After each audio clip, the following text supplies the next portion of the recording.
Aline fait partie de l'atelier des fées à Markolsheim.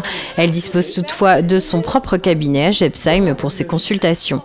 Elle s'est lancée dans la naturopathie suite à une reconversion professionnelle. Durant ses études, elle aborde aussi la réflexologie et le massage.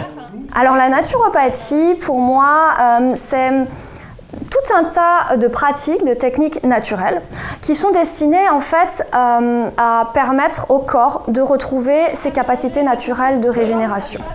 Donc l'idée, ça va être d'aller chercher la cause.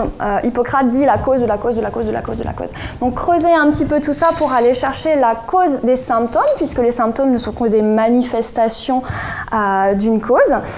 Et du coup d'aller travailler sur cette cause-là pour soutenir l'organisme que de manière naturelle, avec des méthodes douces, des méthodes vraiment simples, des méthodes naturelles, pour pouvoir que le corps y retrouve cette capacité-là. On appelle ça l'homéostasie.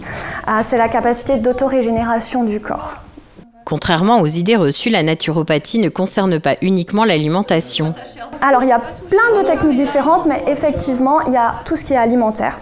À savoir trouver les bons aliments qui vont nourrir véritablement, grâce à leur capacité nutritive, nourrir le corps. Il y a tout ce qui est aussi hygiène de vie. Alors là, il y a le côté un peu sport, en tout cas mouvement, surtout mettre le corps en mouvement. Il y a la respiration aussi, et puis il y a tout un tas d'autres aspects, beaucoup autour des plantes aussi, le soutien des plantes. Il y a l'hydrologie aussi, donc tout ce qui a un rapport avec l'eau et la manière dont l'eau peut soutenir aussi l'organisme. C'est énormément de différentes pratiques et puis pour chaque personne finalement il y aura les bonnes pratiques parce qu'avec les mêmes symptômes on ne va pas proposer les mêmes pratiques selon la personne, selon sa manière d'être, selon son corps, la manière dont il réagit. Aline n'hésite pas à étudier d'autres techniques pour compléter son activité de thérapeute. Quand j'ai commencé la naturopathie, les conseils en naturo, je me suis rendu compte que le facteur émotionnel était souvent au cœur des choses.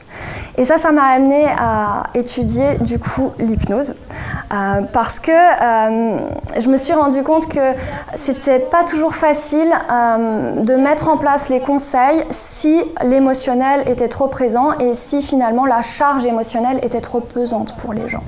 Elle souhaite que les personnes qui la consultent se connaissent mieux.